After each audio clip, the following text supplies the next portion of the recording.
What's up, everybody? Thanks again for stopping by for another edition of March 4th with Mike Bauman. I, of course, am your host, Mike Bauman. Whoever you are, wherever you are listening from, thank you so much for checking out the podcast. If you're a returning listener, I greatly appreciate your continued love and support. And if you're a brand new listener of the show, man, thank you so much for hopping aboard that pirate ship. You can follow me on Instagram at March 4th Pod. I am on YouTube at March 4th Pod. I'm over there on the TikTok at March 4th Podcast. Hey, you know something, kids? If you made it here, then that means you found me somehow. And I truly appreciate each and every one of you taking the time to check out another edition of the March 4th with Mike Bauman podcast. How's everybody doing, man? I hope that you guys are doing well. I hope that life finds you well right now going into 2025. We're about 2.5 months into the year as of recording this episode when this one will be hitting you guys' ears. So I hope that everybody had a good Valentine's Day, as I used to say it when I was a kid, Valentine's Day. Remember the anxiety of that when you had a crush when you were in like third, fourth grade, and you'd be passing out the Valentine's Day cards back when we had the Valentine's Day parties. We always had parties for every holiday when I was a kid growing up. And Valentine's Day was just like, the little heart candies and chocolate and cookies and a bunch of stuff that was bad for you, but I still love it as an adult. Your boy's got a sweet tooth, but remember you'd have the one for like your crush and you're like, dude, do I write a little something extra in here? And then whenever you got one from them, you were like, are they gonna write a little something extra in here? And then it wouldn't be that. It would just be like to Mike from Sally or whoever. You know what I mean? And you're like, oh man, I'm not it for, you know what I mean? I did look like Dwight Schrute when I was in, like fourth, fifth grade, man, third grade. They definitely owe me royalties for sure. The pictures on my Instagram, but then again, some people are into that look. But yeah, that was always like nerve wracking with Valentine's Day. You're like, dude, I don't, and I was really shy. Like I had anxiety back then, and I didn't know what it was. Who does when you're 8, 9? You're not like I'm having a panic attack, and this is just a rush of adrenaline, nothing to be worried about. I was 9. I didn't know what the hell was going on. It just freaked me out whenever I had that. And yeah, I definitely had my crushes back then. I'm not going to use their real names because it was a long time ago, and I don't want to dredge anything up other than to say that I enjoyed Valentine's Day, but it was always a little nerve wracking because I wasn't the guy they picked. But you know what? I grew up, I moved on, and look at what I'm doing now. You know what I mean? But I hope everybody's doing well. Yeah. So if you're single, if you're in a relationship, I hope if you're single, you know what I mean? You get some takeout, you watch a funny movie. It's a Hallmark holiday, kids. But I hope everybody's doing well. I'm genuinely grateful for everybody who continues to rock with the podcast. It's been a fun journey these last couple of years, man. The show's grown every year, and that is a testament to all of you who listen and like and share and subscribe and tell your friends about the show. All my close family and friends who are supportive and continue to encourage me on this journey, man. It really is a lot of fun giving you guys these shows, man. I look forward to every episode that I do. And to even call this a labor of love, I don't even like to call it that because it's not even work for me, man. This is so much fun doing these. And I'm genuinely, genuinely grateful and humbled by the fact that it's gotten bigger every year, man. So I'm really trying to be a positive force in a sea of often negative waters, man. With social media, I'm really just trying to be a positive force out here and bring people content that hopefully inspires them and encourages them on their path and lets them know that they're not alone, that even people who are chasing their dreams, like the people I have on this show, they go through stuff too, man. And yeah, so hopefully that doesn't sound self-righteous. I need to stop prefacing, but that's my purpose with this show. So, and speaking of getting great guests and having awesome people on the show, I'm always excited for every pod because I love doing this stuff. But anytime I get somebody on here from the Midwest who's doing their thing, it does make me very proud as a native Toledoan, as a native Midwestern guy. It's always awesome. Shout out Anthony Church and Jay Trey, who are from Northeast Ohio, who are friends of the show, guests of the pod.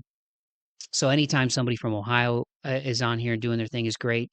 But this dude has Chicago roots, and he's making a lot of noise in the pop punk realm. And he's just scratching the surface, in my opinion, of what he's going to be doing. He is none other than Nick Karcher. This dude stormed onto the scene back in 2021 with his single "How to Lose a Guy," and it has just continued to get bigger and better from there. The singles that have come since then are "Mr. Obsessive," "Second Chance" with Joey Fleming, which I really love, "The Hard Bitter Truth" in 2023, and then last year, "You're the One" and "Blame It on the Universe." And then he came out with another version of "Blame It on the Universe" with the band We the Kings. And that one alone, at the time of us talking, has gone over 200,000 streams over all platforms. Not bad, Nick. Not bad, man. And yeah, as of releasing this episode, he just came out with his latest single called "Not Another Song Called Perfect." Just came out on February 7th, a week before Valentine's Day, as I used to say when I was a kid, Valentine's Day. And it was really just a playful nod to early 2000s parody films. As you guys will learn in this podcast, Nick is also a big horror fan, like myself. And the dude has been through some stuff, as we will get into on the show. We definitely go to some deeper and difficult places, which isn't foreign on this podcast, with the theme being March 4th. But what's really cool, man, is this dude is pursuing his dreams. He's kicking butt out there, and I really enjoy the catalog that he's put out so far in terms of the singles. And you know, he's gotten attention in the pop punk world, man, and rightfully so. He's got a great voice. The music videos are always awesome, and the production is great. He's working with Michael Bono, who's worked with Blink 182 and Avril, and you will hear about those awesome artists in this podcast as well. So it's just really cool to see somebody doing their thing, somebody who's overcome some difficult things in his life, as you guys will hear here in a second when I shut my big yapper.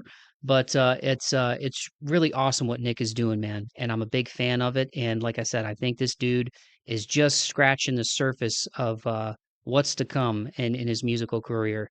And I was happy to get him on the show, especially at the time when we recorded it. It was release week for Not Another Song Called Perfect. So for him to carve out some of his time to talk about his journey with me and all of you was really awesome. So without further ado, I'm going to shut my big yapper and give you guys my conversation with Nick Karcher. Here it is.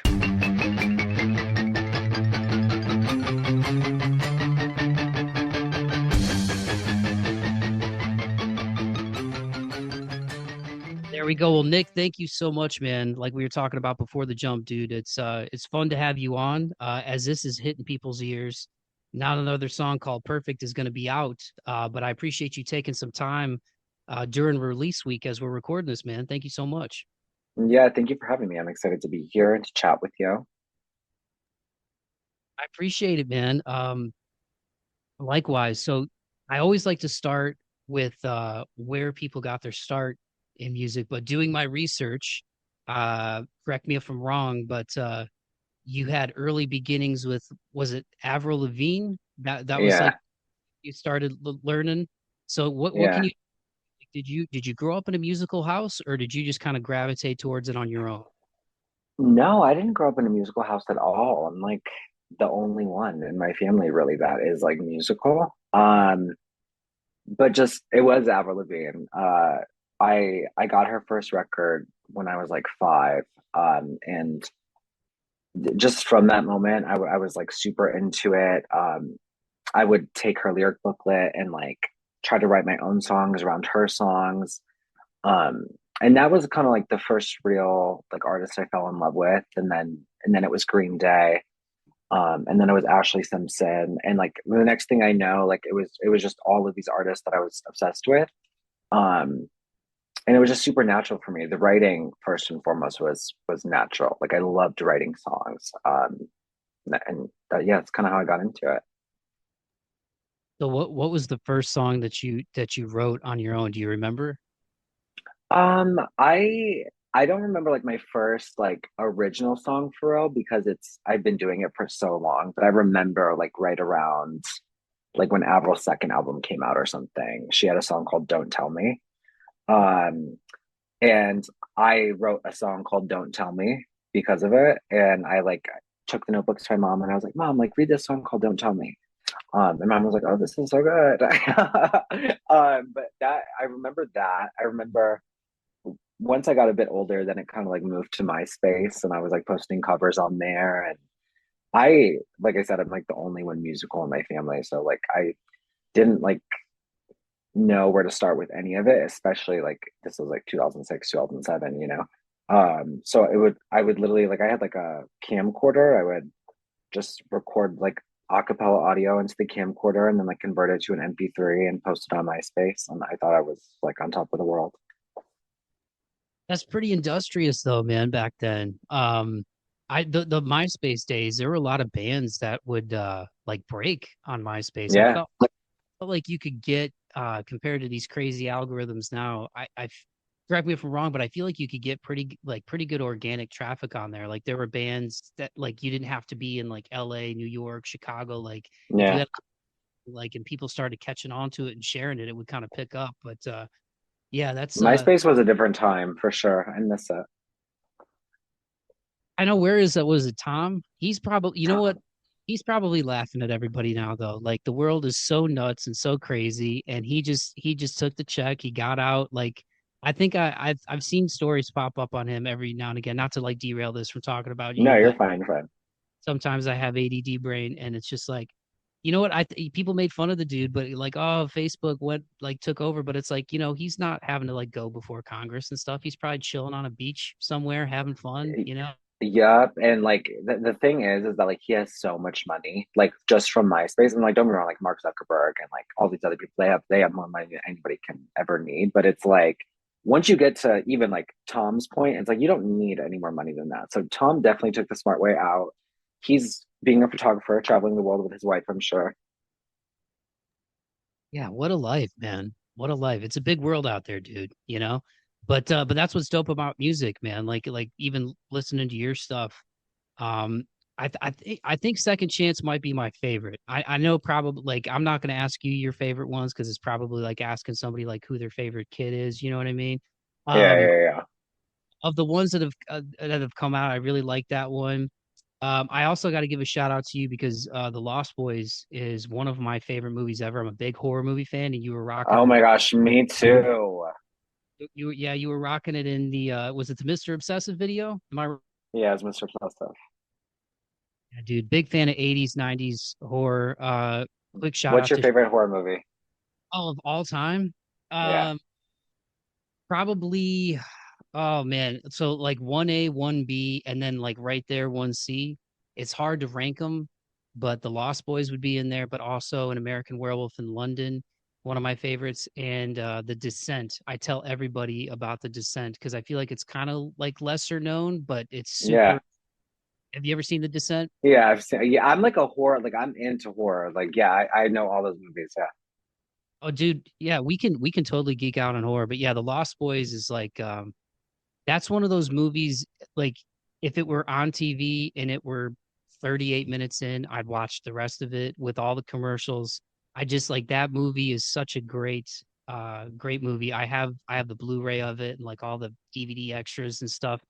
It's crazy because I feel like Kiefer Sutherland, I think, was like I don't even know if he was like 21 making that, and he looked like he was like like a grizzled like 40-year-old. Yeah, yeah, yeah. I've never actually thought about because like I mean, I don't know how old you are, but like that movie was already like had been out for a long time when I first saw it when I was a kid.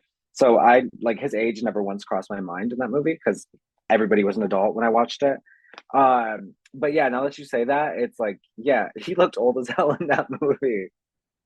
Yeah, and I don't even mean that in like a disrespectful way. And I don't know if it was something like in the 80s and 90s. I feel like people just looked you know what I mean? People just looked like and maybe it's just because I'm getting older now. Like I'm 36. I'm gonna be 37 in like a month. And so like younger people look younger when you get older. And Yeah, maybe kind of like works in reverse when you're a little kid, like people who are like when you're in third grade, like sixth graders look like they're like 40. You know what I mean? yeah, yeah, yeah, yeah. But yeah, just because it's like one of my favorite movies, like because obviously like Corey Haim and Corey Feldman, they were like teenagers, and I was like, how like I'm like Kiefer Sutherland's been doing his thing for a while, but I know he's not old, and yeah, he was like only if he, like not much older than them. I think he was in like his early 20s when he made that. But yeah, that movie is that movie's That's a awesome. I definitely classic. like I think it's the best vampire movie. What about you though? I'm gonna stop yapping. What are some of your favorites No, off? you're fine. Favorite vampire movie would be The Lost Boys. But my favorite horror film of all time would be Scream. Any of the I mean, not the most recent two, but any of the first three Screams, I'm a big fan of. Texas Chainsaw Massacre, the 2003 one, is my shit. Um, I think that's like the best horror remake. Like they just ate it from top to bottom, from the cinematography. Jessica Biel did a phenomenal job. Leatherface is scary in that one. So I'm a big fan of that. Um, Bride of Chucky. I love Seed of Chucky. I know a lot of people don't, but I think it's fucking hilarious. I prefer Chucky when he's funny. Um, I like anything campy, really, not too serious. So my brother used to freak me out when I was a kid. So the funny thing is I love horror movies now, Nick, but I they scare the bejesus out of me when I was a kid. And the very first one where Brad Dourif is like possessing the doll, trying to get away, Yeah, or and he's doing like that, how we doing that, fella?" Like yeah. my brother used to say that crap to me to like scare me. Um, but yeah, it's funny the stuff that scares you when you're a kid. I will say, and I tell everybody about this one, even though it's like a thriller and not really a horror. But Stir of Echoes with Kevin Bacon, dude, that I don't know movie. it. Oh, dude, watch that. Watch that. You may have trouble sleeping, even though you're a grown man. Like that one to this day, freaks me out. I don't really want to give anything away other than it was based on a book. I think the book was written. My mom's an avid reader. I think it was written in like the 50s, and they changed some of the stuff in the movie. Um, the only thing I'll tell you is his son in the movie is clairvoyant, like he can see and speak to like the other side, and Okay. it's just like a slow burn, man. It's a slow burn, and Is it like a psychological thriller or like what's the vibe? uh, it's like how do I say it? Kind of it's kind of like psychological meets like supernatural meets like murder mystery Okay. without too Okay. much. Yeah, it is worth the watch. It came out probably, God, it's probably like 1999, 2000, right around in there. But And yeah, you I said watched. Kevin Bacon? Yeah, yeah, Kevin Okay. Bacon's in it. I'm trying to remember the name of some of the actors in it. But yeah, that's a creepy one, dude. Also, The Canal, another kind of lesser known horror movie, a super slow burn. I think it's like an Irish horror movie. That Okay. one's one that I've seen recently that freaked me out. Is there any new ones over the last few years that you've watched that you really liked? I am looking forward to Heart Eyes. I'm going to see that on Friday. I'm like a big slasher guy. Terrifier. I love all of the Terrifiers. I'm trying to think of one that's like lesser known that I could maybe put on the spot right now. Um, I Sick. Have you seen Sick? That one's not ringing a bell. No. That came out a couple years ago. I think it was like on Amazon or something. But it was written by the guy who wrote Scream. And it's essentially about like this group of teenagers like during the pandemic, during COVID. They all like go what they quarantined. I forgot the word for a second. They went to this cabin to quarantine. But long story short, like one of them had been to a party like a weekend before or something, and I don't want to like give it away, but then a killer shows up. It's good. It's really good. And there's like the end, like the whole last 30 minutes is like one long chase scene. It's really good. Dude, I'm writing it down, man. I love horror movies. And Yeah, it's really good. And I don't want to give too much away, but the ending, it's like gaggy. Like you're gonna be like, oh my God. Like did you watch any of the Fear Street series on Netflix? those were I love those all except the last one. Like whichever one took place in like the colonial times, I did not like. But for the most part, I was a big fan. Yeah, those were entertaining. Thanksgiving, Eli Roth. That was a that, did you like that one? What'd you think? I Slash. I loved Thanksgiving. Yeah. I'm excited for two. Yeah, it his movies, man, like the supermarket scene, it's like it is so violent and crazy, but I'm also like Yeah. people are violent and crazy. You know what I mean? Yeah. That's kind of what I liked about that movie, but what also kind of freaked me out about that movie because I'm like, people really are like nuts. Like I don't do the Black Friday. I did it one time, dude. It was like a South Park episode. I was literally like the last spot at the mall, Franklin Park Mall in Toledo, to go get some Jordans. I was like, what am I doing, dude? I'm like, I was in Yeah, they college. take it serious. Yeah, I was like, and this was like pre like, online shopping and everything. Like when I was in college, it was like I graduated in 2010. So, like everybody had cell phones and stuff at that point, but as far as like mobile shopping and all that, like it still really wasn't That like wasn't that, a thing. Yeah. and like now there's like I'm a sneakerhead, like there's like the apps and stuff, but back in the day you had to like go to the mall, like pick the door that you were gonna go in and like Yeah.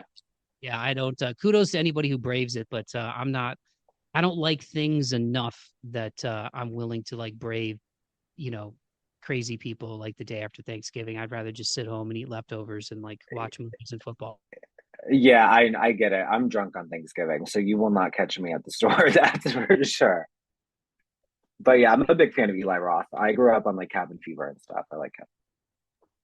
That was so good, man. So good. But yeah, I had to I'm glad we geeked out about horror because yeah, when I saw the music video, I'm like, dude, he's got the Lost Boys shirt on, man.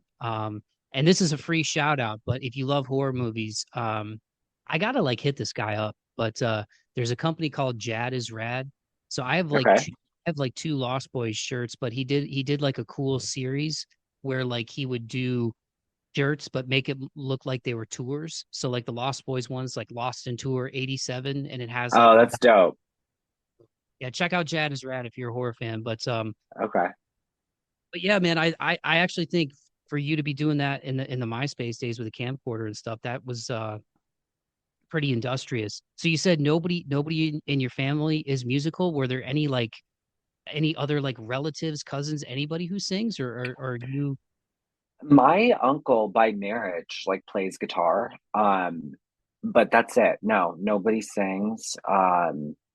That was that just came naturally to me. Like I would um I have family in Kentucky, my dad's side. So like when American Idiot came out, I would like sing to my grandma over the phone, like the entire American Idiot album. Um, but no, nobody else did it except for me. I don't know where I got it from.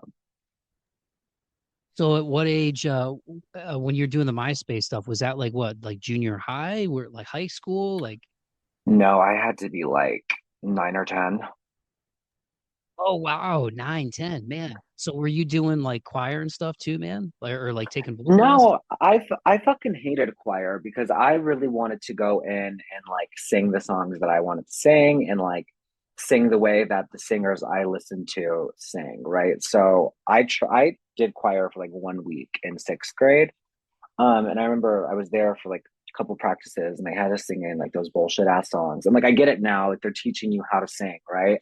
But it's like 11-year-old me, I didn't like want to sing like Over the Rainbow. Like I wanted to sing All the Pieces or like Jamie Oliver. Like that wasn't what I was trying to sing. So it didn't last long. What about did you do any like plays or glee club or anything like that? No, in high school, I mean, when I was in elementary school, I would do the talent show every year. One year I did He Wasn't by I was in fourth grade. I did He Wasn't by Avril Lavigne. Um, and I don't know if you know that song, but it's like he wasn't what I wanted, what I thought. No, it says he like 1,000 times. And I like kind of knew I was gay, but I didn't really like think anything of it. Like it wasn't really a thought in my mind when I was 9 years old. So I got on stage and I sang the song the way that I knew the song to be sang. And I got off stage and everybody was like gagged. They're like, why didn't you change the words? And I was like, what are you talking about? Change the words. And the whole fucking school was on my ass for the rest of the year because I didn't change he to she. And they clowned me for it. But then I went back the next year and I did the song again, the same song. And I still didn't change the words. Um, but as far as like extracurriculars with music, never really did I that kind of like scared me a lot when I was a kid. And then when I got to high school and middle school, I was like very concerned with like just fitting in. Because I was out at that point, so it's like there was already like and then like a target on my back, you know. I didn't want to be like the gay kid that couldn't sing, you know, like so I kind of just slid by. But if I could go back in time, I would for sure. Oh, dude, I'm so sorry you went through that, man. Did you have It's any okay. you have any like siblings or like good friends that could like look out for you? I mean, who kind of helped you through that? Because that sucks, man. Like it, like I can't like I mean, high school can be pretty crappy for a lot of people. And there's bullies when you're a little kid too. Like I dealt with like I'm sure a lot of people, you know, gay, straight, trans, however people identify. I think everybody kind of has a bully or a few bullies, but For I sure. imagine that at like 9 years old though, dude, for that like the whole school, like not to take you back to a traumatic experience, but just because No, I'm healed. I'm healed. I'm healed. We're good. We're good. okay, good. Because yeah, I don't want to take you back to a dark place, man. But just with the theme of the show being perseverance and moving forward, um, and not even to sound like self-righteous, but especially in the times that we're in right now, unfortunately, um, how did you get through that, man? Because that's really young to experience that kind of vitriol from your peers. Yeah. I mean, I was my cousin was like the grade above me. So, and we've been like besties my whole life. So like I got off stage and my cousin was riding for me, of course, you know. So I mean that was that. But as far as just like high school and school in general, um, I just I know I just said that I cared a lot about what people thought, or maybe I didn't say that, but I feel like I did. Um, there was always like this like line that I felt like I was like walking growing up, where it was like one half of me was like, don't care what anybody thinks, it doesn't matter. And then like the music that I grew up listening to, like I know I've said her name 1,000 times, but like Avril was like so instrumental in like helping me have that part of me that like didn't care what anybody else thought. But then there was like the other half where it was like I did want to fit in, you know? But I think the part of me that didn't give a fuck kind of like won out. Because even when this was going on, like I didn't really care too much. Like I was out of the closet at like 11, um, or 12 was it? I think it was 12. So like what was that, seventh grade? Um, and I just didn't really give a fuck, you know? And I feel like I owe that to music because that like there was definitely times where like it did hurt my feelings and I would go home and I would listen to Avril or listen to Kesha or whatever it was, right? But yeah, I guess that's how I dealt with it. Well, again, man, I'm sorry you had to go through that because it's you know, like my oldest friend, his big brother, Jordy is gay, and he didn't come out till much later. And I can still remember when Justin had like the talk with me, you know, like we were hanging out at his parents' house, and it was like probably I think we were maybe like juniors in high school at that point, and Jordy was 2 years older than us.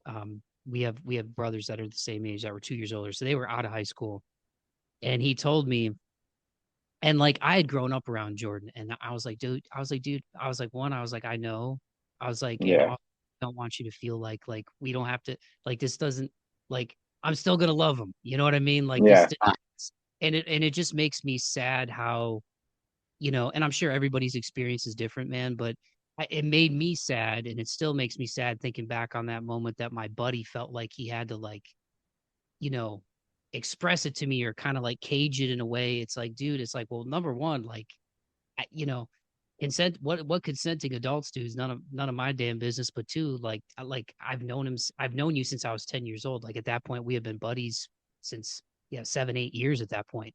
And yeah, the first time we hung out at his house, like I was around Jordy and our brothers used to hang out and stuff. So I felt bad for Jordy. In terms of stuff that maybe he had to go through, and I felt bad for Justin as his brother that he felt like he had to kind of like cage it to me, you know, because yeah, it's I don't know what I don't know what it's like, but I have empathy. Like my stepbrother is gay, and he's like one of the coolest people. Has had like such cool life experiences. He's living in Mexico, got out of New York City during COVID, and is like living his good life down there, and like Good for um him. it's just yeah, I don't know. I that's just kind of a stream of consciousness, um but that's why I like having discussions like this, because we're all like every I feel like deep down all of us, regardless of like sexual identity or whatever, um I think most people want the same things, man, you know? And I think there'd be a lot of people that would still be here if they had like an outlet, whether it's music or a support Yeah. system. You know what I mean? So anyway, I don't even think there's a question there other than I'm glad that No, you I agree with you though. I'm glad you lived to tell the tale, man. And that you had sounds like you've had a good support system. Yeah. Yeah. I was very fortunate for sure. So music wise, man, like it always being there, and I hope I'm saying his last name. I don't know if it's Bono or Bono. Michael, who's worked with the producers, worked with Blink and Avril. Yeah, I say Bono, but I honestly like that's my bitch at this point. We've been working together for years, but I've never like confirmed how to pronounce it. And he's from Australia, so his accent makes it hard for me to decipher certain things. I say Bono though, Michael Bono. Well, Michael, if you listen to this, dude, shout out. But I mean, how cool is that though, Nick, to work with a guy who has worked with like one of your idols in Avril and Blink, who's like, you know, obviously like seminal pop punk. When he hit me back, girl, I couldn't believe it. Yeah, it feels amazing. I remember I messaged him right around the time Avril had put out a song called "I'm a Mess" with Youngblood, and I didn't even know he like worked on that track. I don't really remember how I like found out who he was or how I ended up messaging him, but I did.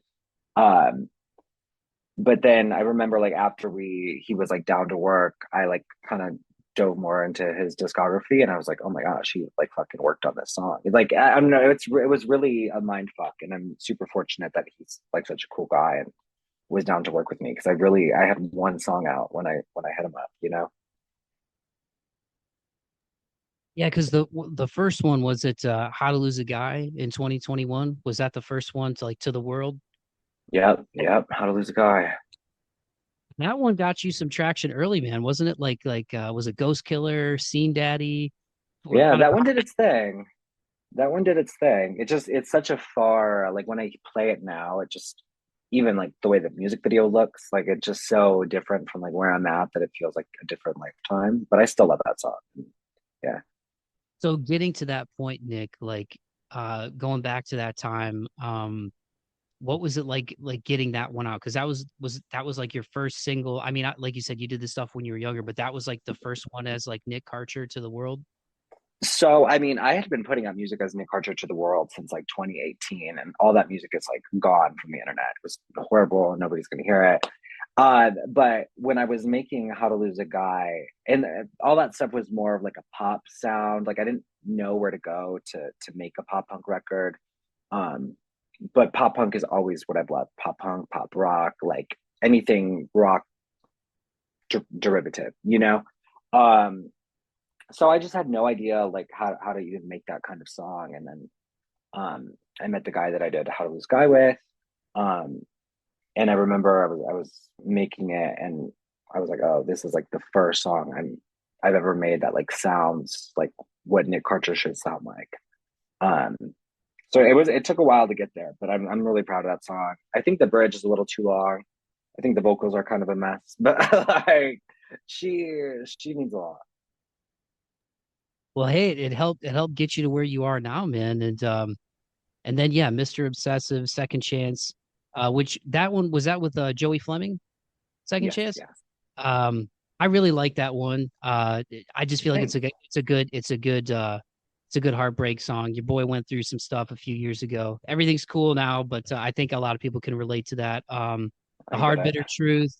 You're the one, and then blame it on the universe, and then when you did I don't know, is remix the right way to catalog that, or like reimagining with We the Kings? I mean, it's Yeah, like I would say remix for sure. that one. Is that one alone got you like over 200,000 streams? Yeah, that one. I don't know like how I've been fortunate enough to like get all these collaborations like with these people that like I don't know. Like I have no connections to anything. Like I'm just always just shooting my shot and hoping that it works. Um, Very fortunate and very lucky that people like my or like see potential in what I send them.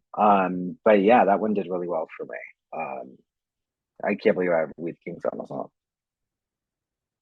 Well, talk your talk, man. Don't, you got the voice, dude, and the music sounds great. So I'll talk your talk and give you your flowers for you, dude. Like you should be proud. You got a hell of a voice, and I think at this time too, like I was like 12. I've said this multiple, so people listen to the podcast will be like, there goes Mike repeating himself again. But this is the first time you and I are talking, so I'm going to share the story. But Yeah.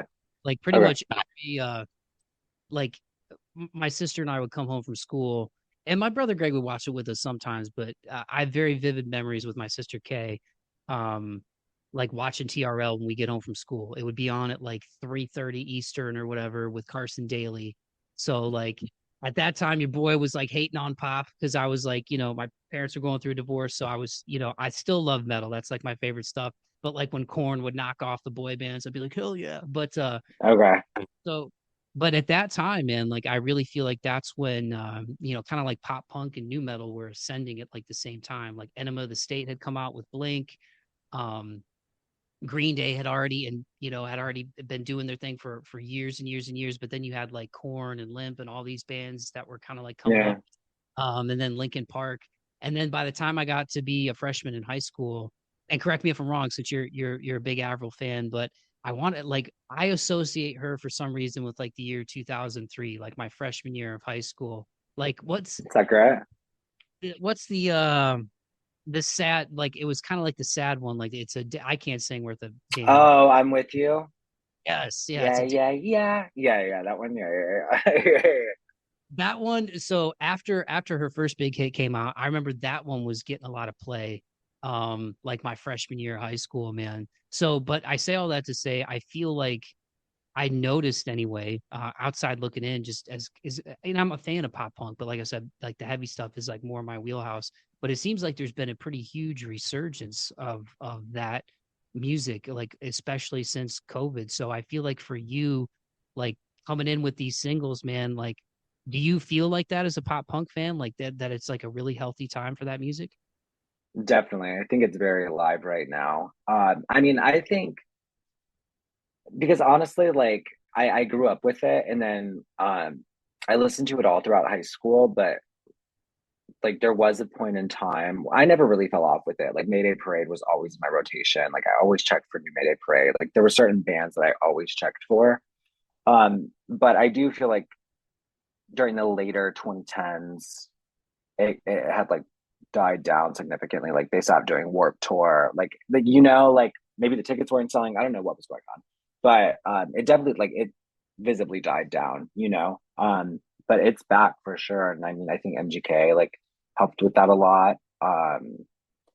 And just TikTok and social media, like it's so not that it's easy to like get people to listen to your shit because it's not, trust me, but like it's much easier than it was back in the day to put yourself out there. So how have you been finding yourself in all this, Nick, just in terms of like um the online presence and like the attention you're getting? I'm sure there's probably still some stupid ass haters out there. Um, Oh, for sure. Yeah. but obviously with all this positive attention, we'll keep it on that, man. Like just with Blame It on the Universe and teaming up with We the Kings and having that one alone as you're already getting attention to have over 200,000 streams, like that's pretty sick, man. So Thanks. all those punk ass kids that, and I usually don't swear too much on this, but I'm passionate about this stuff. But all those punk ass kids that were giving you crap back in the day, they can all go kick them. Sorry, I've been swearing a lot. I'm so sorry. You don't have to apologize for swearing at all. But I mean, I still work in the corporate world during the day, so uh I try to keep it as, PG as possible. But Okay. I just, you know, I don't like it when there's negative people hating on people just living their lives and like doing their thing. Like so I think it's cool that you've been able to make a name for yourself, man. It's good karma. for all those punks back in the day. But again, on a positive note, and kind of getting back to my question again, I prefaced you before the interview, man. I've You're worked good. really I've worked really hard on my ranting over the years. Believe it or not, this is concise. But how has that been for you, dude? Just like making a name for yourself and putting yourself out there and putting your music out there, because music is a really personal thing, you know? Yeah. Um, it's been very rewarding and very challenging at the same time. Um, Me and my best friend, we talk about this all the time though, and I think what it really comes down to is like how bad do you want it? I'm like a firm believer that you can get anything you want in life if you really want it. Like if you really like, not that it's just gonna fall into your lap because it's surely not going to most of the time. But if you really want something and you're really dedicated and you really try, I absolutely believe that you can do it no matter what it is. And I know it's like so cheesy, but like I really do like believe that. Um, but it's definitely challenging for sure. I think one of the biggest challenges would just be that like reminding myself that like I do deserve it, like I am talented enough. I like I do belong doing this. Constantly reminding myself of that is probably like the most challenging part because it's so easy to like compare yourself and do all of that and like look at where other people are at versus where you're at and just get lost in the whole thing. But I really do believe like if you want it and you work hard, it will happen. Hell yeah, man. Well said. And thanks again so much for doing this, dude, and taking the time and opening up and stuff too. Again, I'm not trying to take you back to traumatic No, you're places. good. I'm glad you're getting your shine now, man. Good things happen to good people in due time. That's what I always say too. There's I agree. it's if you put the work in, and you're good to people, I feel like it happens eventually. But like you said, you gotta put the work in and believe in yourself. Um, which I struggle with sometimes, like at the belief part, like really visualizing, like the good. Um, but anyway, I won't go down that path with my stuff. But I to bring it home with the new one that's coming out. Thanks again so much, dude, for not only taking the time but taking the time on a busy release week. Not another song called Perfect. I've listened to it a few times now since Johnny sent it my way. It's awesome. It's really catchy. I think for anybody who's a fan of yours, they're really gonna love this one because I kind of feel like whatever if they have any favorites from what you've put out so far, I feel like this is like I think it shows like the growth over the years. The songwriting is really good. And Thanks. I'll let you tell the story, but one, I think it's great for Valentine's Day, but just from reading about the meaning behind it, it's kind of like a playful nod to the early 2000s parody films, right? Yeah. So I mean, I wrote the song. Like I came up with the idea for it over text message with my co-writer Reese Lenzo, who's really talented. Um, I was talking to this guy. I was out in Jersey, and I was talking to this guy, and I catch feelings like really quick. So I felt it starting to happen, and then like as soon as I like gave like the slightest inkling that that was the case, the guy was like, oh yeah, I'm not really looking for anything serious. And I just felt like, damn, bitch, like I feel like this happens to me every time, So like, what is going on with it? And that was the idea for that. And then Reese came up with the hook, and he sent me a voice note like singing the hook, and I was like, oh girl, like we're doing this. But overall, I mean, if you listen to the song and it's out, so whoever's listening, I hope you listen to it. But like, it really should just be called Perfect. Like there's not really a reason for me to add in all the extra shit that I have in the title. But I just refuse to have a song called Perfect. Like there's so many songs called Perfect. And I love like the early 2000s, like parody films, like the original Scary Movies, the first three, Not Another Teen Movie. Um, they kind of fell off when you get to a certain point, but like even White Chicks, you can consider a parody film. Like I love all of that. And I was sitting in my bed and I was watching Not Another Teen Movie, and I was like, not another song called Perfect. I was like, that's what I'm calling it. And then with the music video, I really wanted to like play into like the slapstick and like just the goofiness of those movies because it's a fun song. It's not super serious, so I just wanted to have fun, really. Yeah, and some of the snippets from the music video, it looks like it's kind of like there's kind of like some live, uh, like almost like a live show feel to it, no? Yeah, so there's like a story element to it where I'm kind of like talking to this Ouija board, asking the ghost if, because I love horror movies too. So it's like I always like my shit's always gonna have like a gothic feel to it. I'm like asking the ghost, like, hey, does he like me like that? And then I start beefing with the ghost because I don't like her response.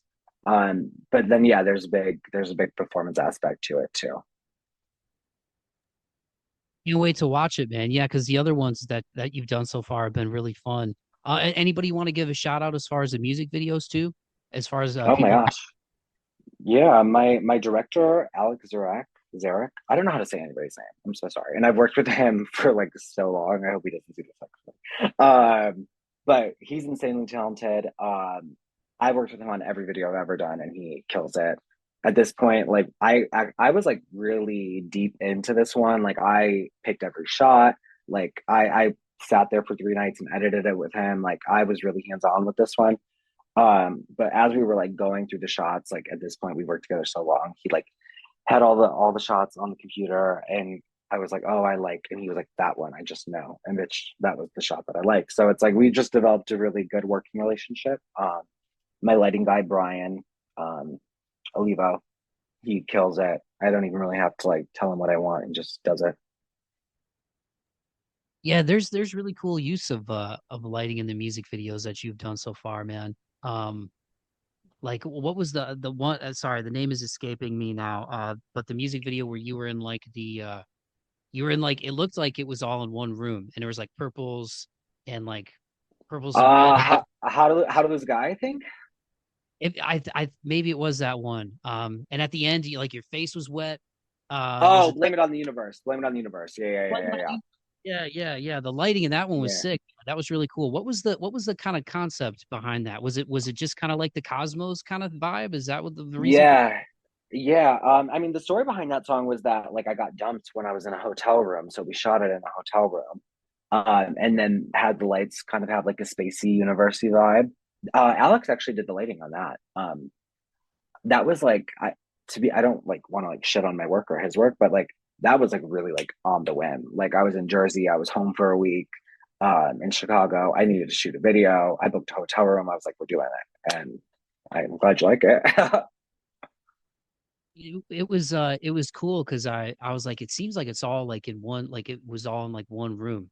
Um and the different shots that are used throughout the video like that's one thing I wanted to ask you because there's always whenever I watch music videos there's always sorry I'm not picking my nose I'm itching it. No, you're good. Cold and dry down here. Um but there's always like I'm wondering like how many times do you hear the song while you're lip syncing to it and like how many different shots because there was different shots of like you on the bed or like in the corner of the room at like how many different cycles of that like do you go through making a music video like that? Um, it depends on what we're doing. Like with the new one, we did the performance shots maybe like 10 times total, so like about 10. But then with like the storyline stuff, it's like I had a very strong vision for like what I wanted, what part of the song it was going to be in. So I didn't really hear it too much, if at all, for that part. Um, but even like with the promo, like making the social media content and stuff, like I'm so fucking sick of this new song. I mean, I love it, but like if I hear this chorus one more time, um, but I still love it. I know that's what's funny, right? For the artist, like by the time a song comes out, you've already like worked it to death and like you're probably tired of hearing it and everybody else is like, "Oh my God, we can't wait to listen to the new song or the new album or the new EP or whatever." But and on that note, man, like having put out these singles now, what can you tell me the people as far as like 2025? And obviously I don't want to let the cat out the bag if there's other stuff that you're gonna release on Nick's timeline, you know what I mean? Because who am I? Yeah.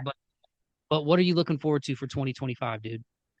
I have a lot of new music planned. I'm going to, I believe it's LA to record a project. I am taking meetings with management companies, looking for a touring manager, ready to do the thing. I know every time I do a podcast, I'm like, oh my gosh, shows are coming. But like I really am like a one man kind of show. Like I do everything myself. Like I don't have a band. Like my team's in Australia. I'm in fucking Chicago. So it's like trying to get all, and I had a band for a little bit a couple months ago, but I'm like really trying to get all the pieces to, like fall into place perfectly because I don't like to half ass anything. If I do something, I want to do it right and give it everything that I have. So looking forward to doing it all correct this year. Oh yeah, man, that's exciting to meet with like management and stuff like that. That's really cool. And going to LA, like that's like something out of a movie. Like going, Yeah, it's a dream. especially for like dudes from the Midwest like us. Like I mean, granted, Chicago's a big city. There's a lot happening. There's a lot of entertainment, comedy, food. It's one of the best food cities. So it's probably, compared to like where I grew up in Toledo, just being a smaller mid-sized Midwest town. But for me as a kid, and I don't know if you felt like this, I mean, because you've been obviously singing since you were a kid, but doing anything entertainment wise, I think for a lot of people I knew or like grew up with, it seemed pretty far away just because our Yeah. experience in our hometown was so different from that. I agree. I when I used to watch, like my mom would get me like concert DVDs for like Christmas when I was a kid. When I would watch them, like I didn't even know like what that tours were a thing. I didn't go to a concert until I was like in middle school. So I would like watch these like concert DVDs and like it just felt like unreachable. But yeah, I get what you're saying. Like LA was like the pinnacle of that, or California, and being from where we're from, that it just felt like a different planet. I gotta imagine this has been pretty awesome for them to see you chasing your dreams too, man, right? I would hope.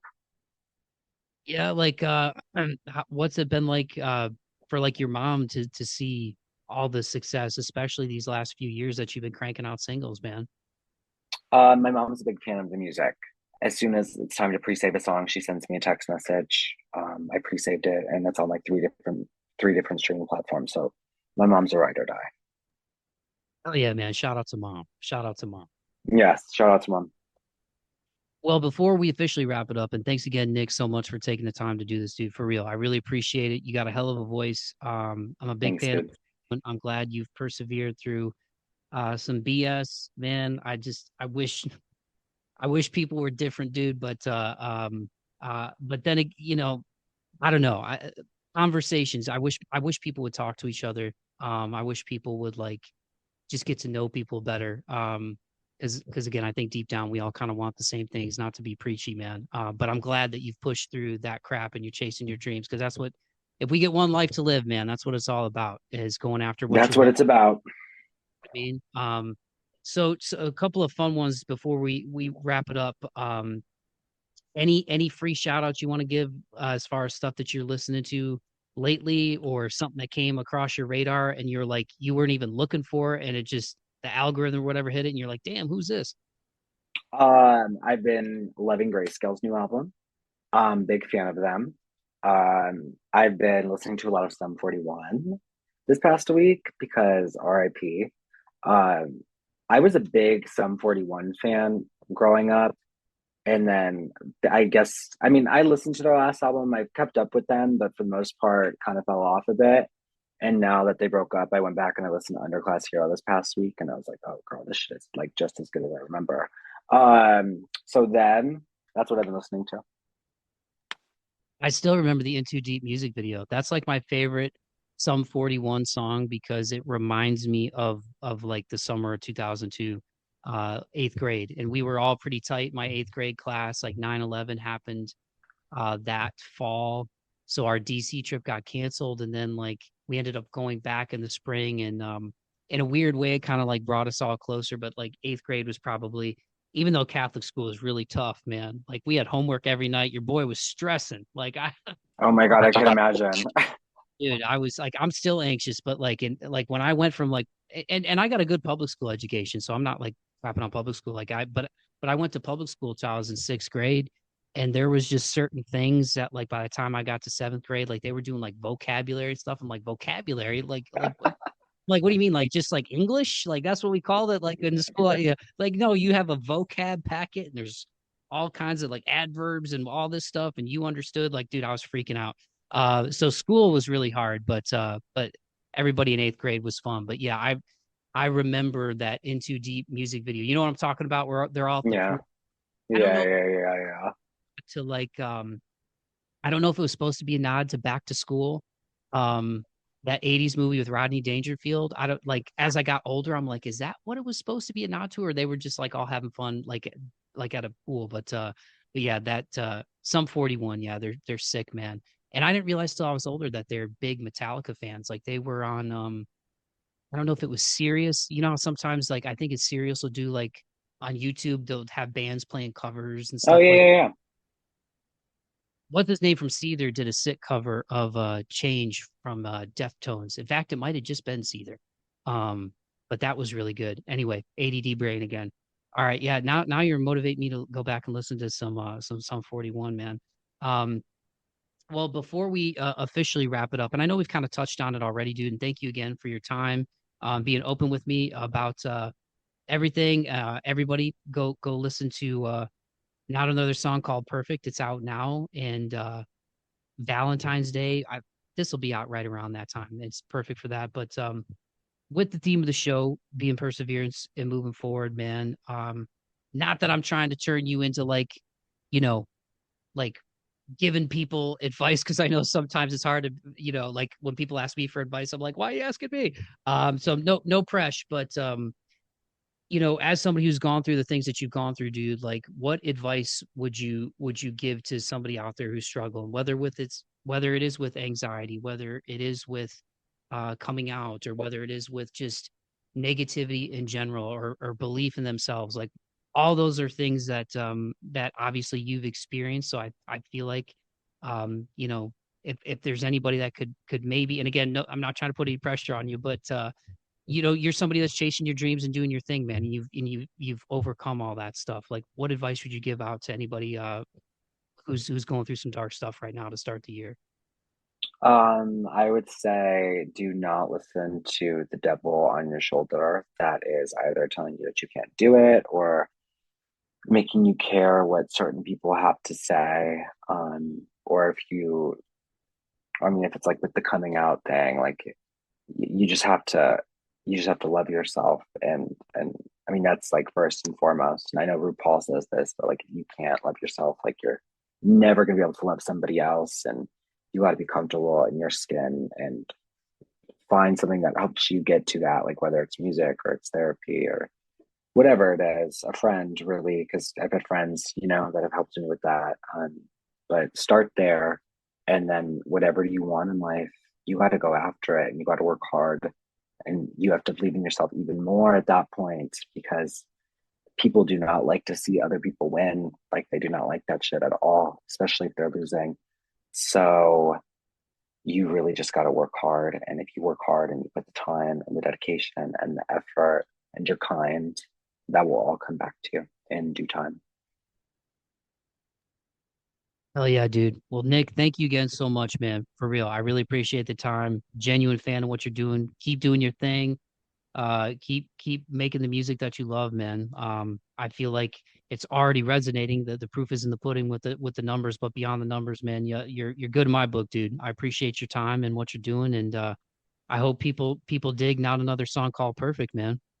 Thank you. I hope everybody loves that. And I thank you for having me. This was a good conversation.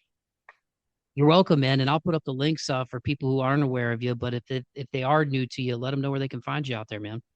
Yes, it's gonna be at it's Nick Karcher, ITS Nick Karcher on literally every social platform you can think of. I'm on Red Note. We're here. But yeah, I hope you guys love the song, and I hope it's fun, and I hope if your heart's broken on Valentine's Day, it makes you feel better, and I hope you're in love, it makes you feel amazing.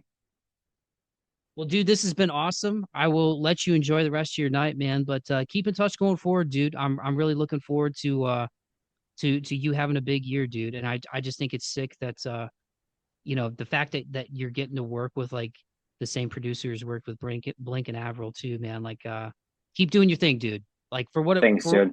from like a total stranger, like keep chasing your dreams and doing your thing, dude. Thanks, dude. I appreciate it, man.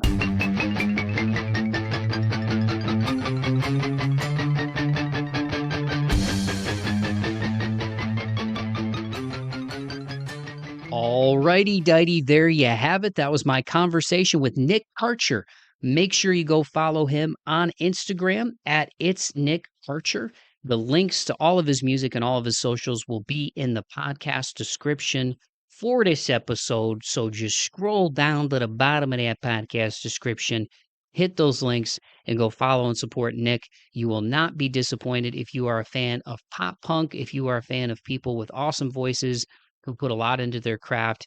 Nick is a great guy, man, and I just want to say directly to him, Nick, thank you so much for taking the time to come on the podcast, brother, especially, like I said at the jump, during release week for Not Another Song Called Perfect, which is out now, everybody, wherever you get your music. But I really appreciate you opening up to me, not just about your musical journey, man, but your life journey to this point and the things that you dealt with when you were younger. And I'm so proud of you in terms of just being a guy who's doing his thing and being 100% yourself and making the music that you love to make, man. And the fact that you're working with Michael Bono, who's worked with Avril, who's been an inspiration since you were a kid, and Blink 182, like it's awesome, dude. It's really cool.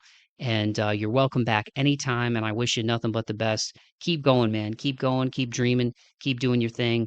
Keep dreaming big. I think your music is going to reach a lot of people, and it already is, man. So thank you so much for the time. Once again, everybody, at It's Nick Karcher on Instagram. The links are in the podcast description. And if you did enjoy that conversation, please take the time to like and subscribe, share, tell your friends, engage with the content on social media. You know, the teaser clips that I put out, when you guys like those and share those, all those things go a long way in helping these conversations get out to more people. And ultimately, that's what I want, man. I want more people to get put on to dope artists like Nick and everything that he's doing, and and just spread the word about people chasing their dreams and pushing through things and overcoming things, man. And and again, I really want to thank Nick for going to those places with me in this conversation, because I know sometimes it's hard to talk about stuff like that.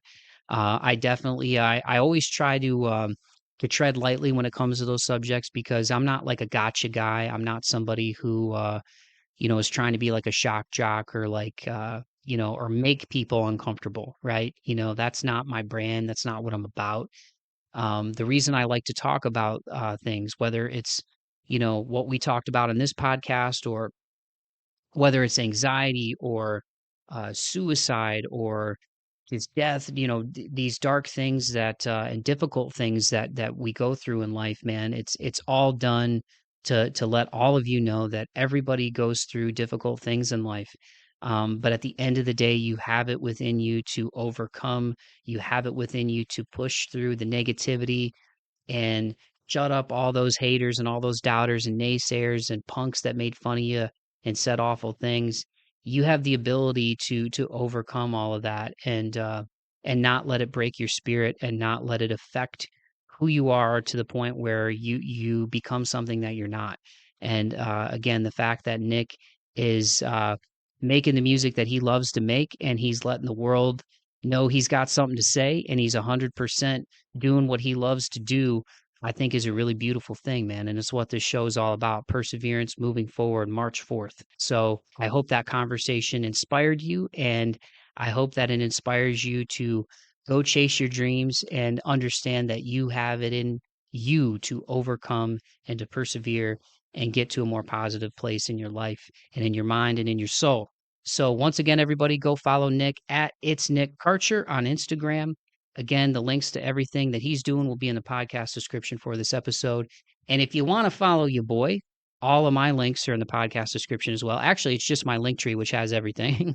But if you enjoyed this, like and subscribe. That way you will stay up to date on everything that I'm doing with the podcast. You won't miss future episodes, and there's a lot of fun ones on deck. So not so shameless plug, but if I don't advocate for myself, who's gonna? You know what I mean?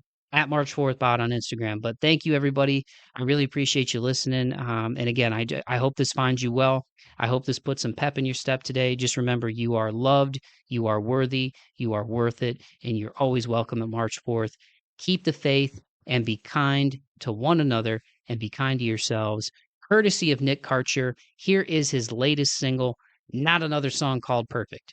Fresh. Hey, do you like me like that? Do I compare to all the other others you've had, like, hey, I want you so bad, oh, just tell me we're perfect. Make me feel so nervous, the way you hold that light.